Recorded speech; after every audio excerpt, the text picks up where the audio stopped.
Happy day everybody, my name is Jeremy and this is Barbecue Elementary. And today I'm going to be making some super easy barbecue skewers on my 22-inch Weber kettle. Let's go.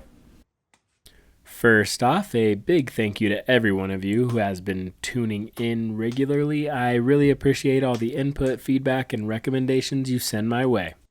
I also wanted to give a special shout out to Jim for sparking the idea for this video. Thank you, Jim. I started off this cook by cutting about 2 pounds of beef into skewerable cubes. You can use chuck on a budget like I did and I was, or you can use steak, which I would recommend. Just make sure when you're trimming and cubing to keep things consistent, that way everything cooks at around the same time to the desired doneness.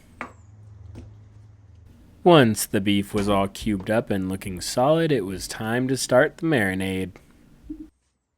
I grabbed a medium mixing bowl and stood a Ziploc bag inside with the corners rolled back. It makes mixing the marinade super simple and keeps cleanup easy and efficient.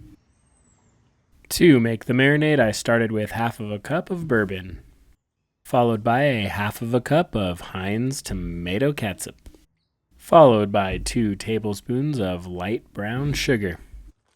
Then 2 tablespoons of Worcestershire sauce, but next time I'll use 1 tablespoon.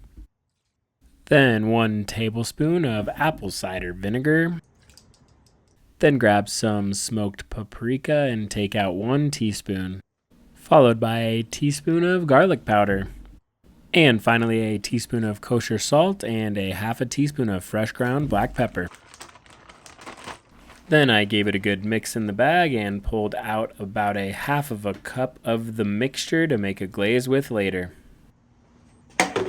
Then all I did was pile all of the beef into the bag, making sure to cover all the pieces well and remove as much of the air as I possibly could. Then I put it in the fridge to hang out for about 8 hours. You could shorten it to 2 hours or go ahead and leave it overnight.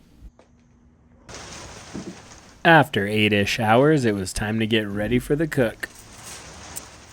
I had some wooden skewers hanging around for a while, but they were extremely long. So I used a technique I see often in Boil I Hobby Times videos and used a pair of nippers to cut them down to a more Weber kettleable length.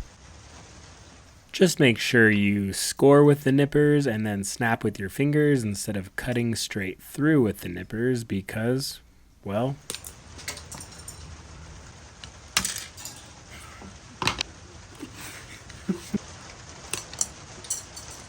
I'm sure you're wondering what I did with all of these stick ends, and I'll just say, don't worry about it.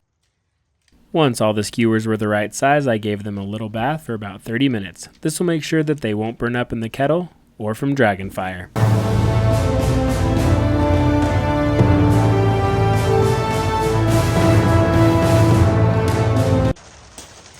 Once the skewers were soaking, it was time to get the kettle lit and ready to rock and roll. So I filled up my chimney with some B&B competition charcoal that I've been loving recently. For fire starters, I almost always use tumbleweeds, but if there's something I should be using that y'all like better, let me know in the comments. It was a super rainy day, but I did want to give y'all a little glimpse into my backyard patio / smokehouse / studio. While the charcoal was being lit, I decided it was time to partially cook the bacon for the skewers. All I really did was make sure that these barely started to render and they were good. Next time I probably won't use center cut bacon, and quick note, the thicker the better.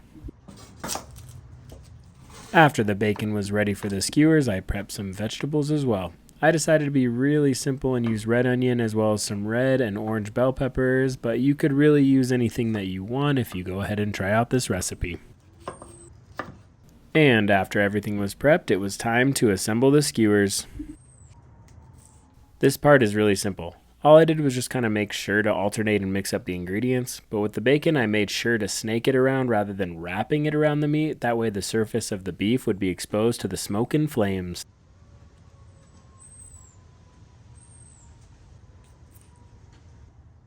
Every time I do skewers, I remember doing these with my family as a kid.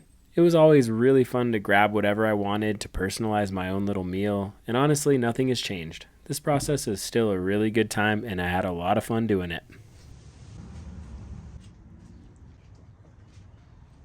Once all the charcoal was hot and ready, I spread it out on the bigger side of the slow and sear, added a few apple wood chunks, and preheated it to about 400 degrees. After about 10 minutes of preheating, I laid the skewers on the cold side of the grill. It's my understanding that it's okay to stack them like this during this phase of the cook, but if you have hesitations or recommendations, let me hear them. While those cooked and took on some smoke for about 15 minutes, I prepped the glaze. All I did was bring back that marinade liquid from earlier and added about 2 tablespoons of honey. After about 10 minutes of the total cook time, I went ahead and applied the glaze.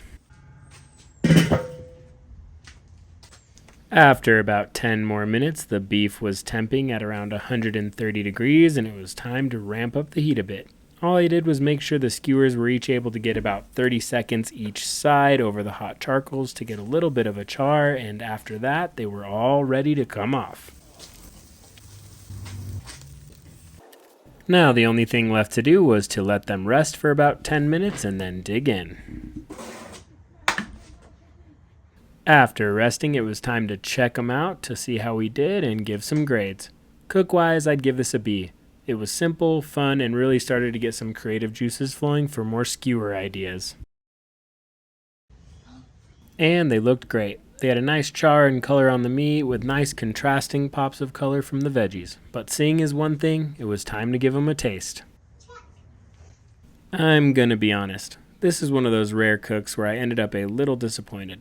The marinade and glaze were packed with flavor, and of course the bacon was awesome, but something about how it all came together just didn't hit like I hoped.